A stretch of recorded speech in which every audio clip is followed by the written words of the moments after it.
Hey guys, welcome back to this channel. In this video I'll be showing you guys how you can easily access apps on Discord.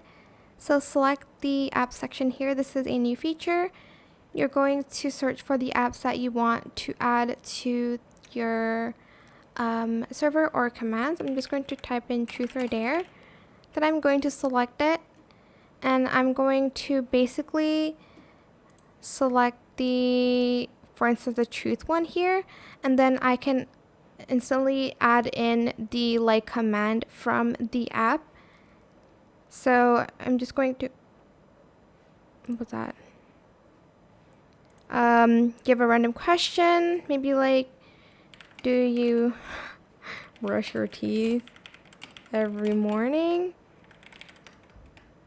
Okay, it's not a valid choice. Oh, what's the rating then? Oh, okay. I'm just going to make it PG, and then I'm going to press enter, but I do have to authorize it first.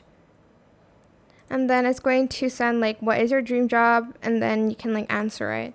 That's basically it. I hope it was helpful for you guys. Don't forget to like, comment, share.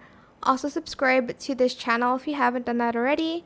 If you have any more questions about this video, just leave it in the comment section down below. I will try my best to answer them all for you guys.